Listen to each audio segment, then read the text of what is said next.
Hello, मेरा नाम लक्ष्य गुप्ता है। मेरी जेई एडवांस 2020 में ऑल इंडिया रैंक 12 आई है और जेई मेंस 2020 में ऑल इंडिया रैंक 48 आई है। आज मैं डेली नॉलेज ट्रैक पे आपको बताऊंगा कि मैंने दोनों एग्ज़ाम्स की तैयारी कैसे की। तो मैं स्टार्ट करूंगा फ़िज़िक्स से। फ़िज़िक्स एक बहुत ही कंसेप्चुअल सब्जेक्ट है जिसमें कंसेप्चुअल क्लैरिटी बहुत इम्पॉर्टेंट है। इसमें मेरी जो स्ट्रैटेजी थी वो ये थी कि मैं पहले थियोरी पे कंसंट्रेट करता था। एक बार जब मेरे कॉन्सेप्ट्स क्लियर हो जाते थे तब मैं प्रॉब्लम्स की तरफ जाता था। थियोरी के लिए मैंने जो बुक्स यूज़ की हैं वो हैं रेज़निक, हैलिडे, वॉकर और एच.सी. वर्मा।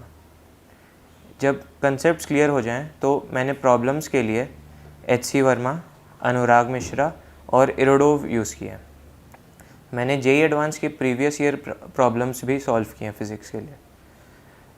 फ़िज़िक्स में इम्पॉर्टेंट टॉपिक्स हैं मैकेनिक्स, इलेक्ट्रोडायनामिक्स। जो टॉपिक्स इजीली हो जाते हैं और जेई में हर साल आते हैं वो हैं heat and thermodynamics, optics and modern physics. अब बात करते हैं केमिस्ट्री की। केमिस्ट्री को 3 पार्ट्स में डिवाइड कर सकते हैं: physical chemistry, inorganic chemistry, organic chemistry. पहले फिज़िकल केमिस्ट्री।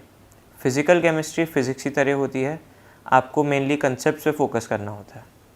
इसमें थियोरी के लिए मैंने यूज़ की थी एनसीईआरटी, अपने कोचिंग के नोट्स और कुछ एडिशनल टॉपिक्स के लिए पीटर एटकिंस।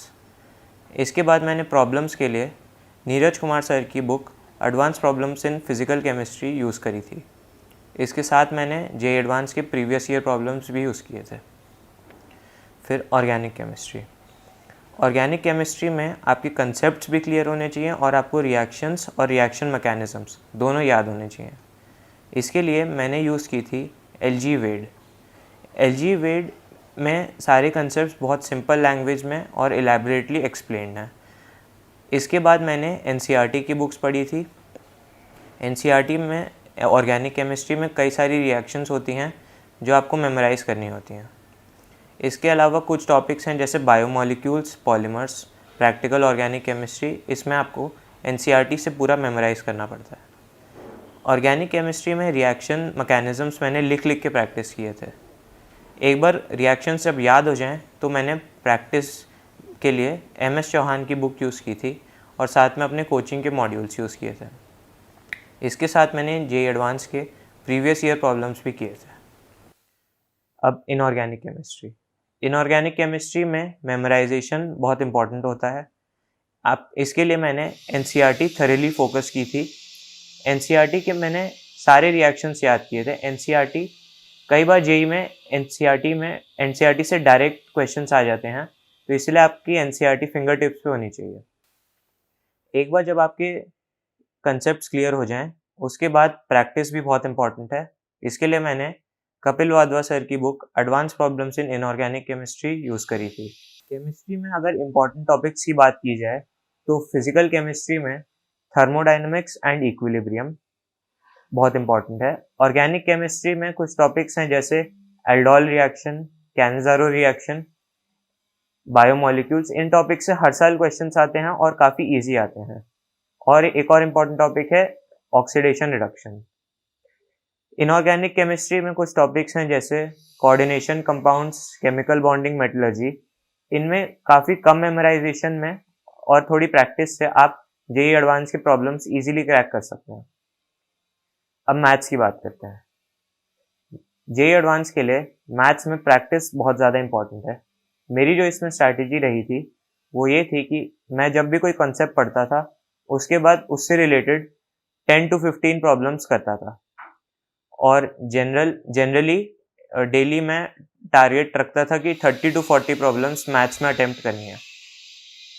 मैथ्स में मैंने जो बुक्स यूज़ की हैं वो हैं विनय कुमार की सीरीज़ आती है 5 बुक्स की, वो यूज़ की है। समीर बंसल कैलकुलस के लिए यूज़ की है और जेई एडवांस के प्रीवियस ईयर प्रॉब्लम्स बहुत इंपॉर्टेंट होते हैं, वो किए हैं। मैथ्स में कुछ टॉपिक्स हैं जैसे vector 3D, coordinate geometry, matrices.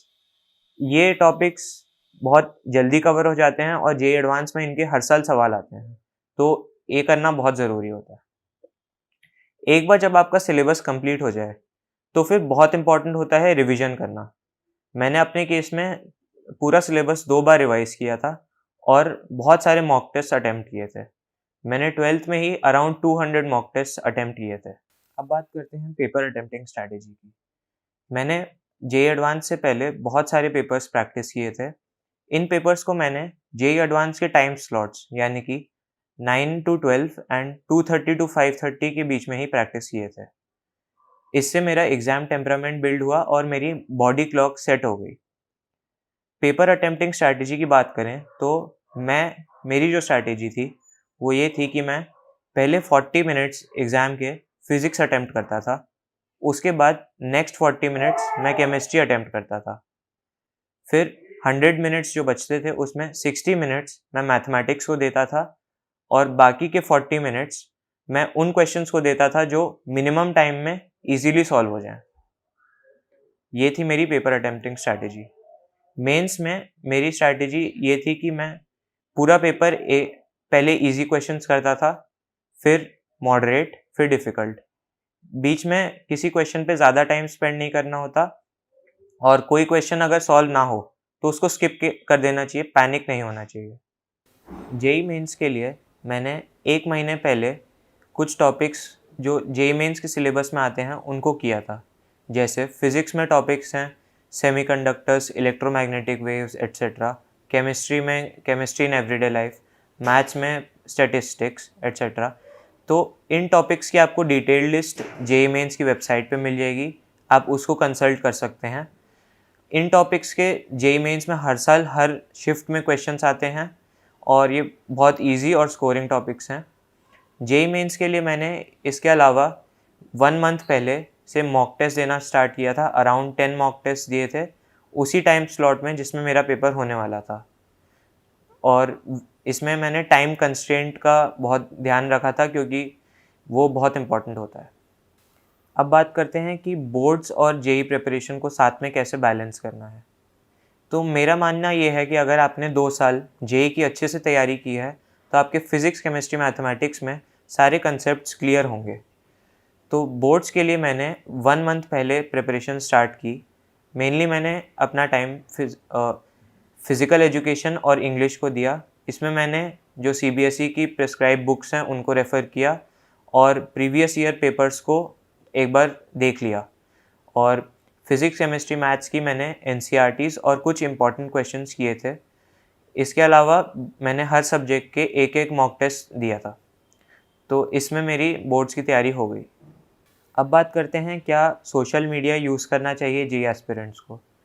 तो मैंने अपने केस में 2 साल में सिर्फ व्हाट्सएप यूज़ किया था। इसके अलावा मैं और किसी सोशल मीडिया प्लेटफॉर्म पे नहीं था क्योंकि मेरा मानना ये है कि इससे डिस्ट्रैक्शंस बहुत होती हैं और जेईई का जो फोकस होता है वो टूट जाता है, फ्लो ब्रेक हो जाता है।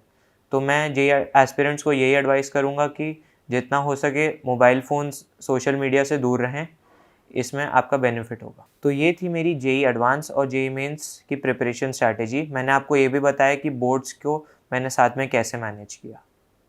Thank you for watching this video. Please subscribe to daily knowledge track.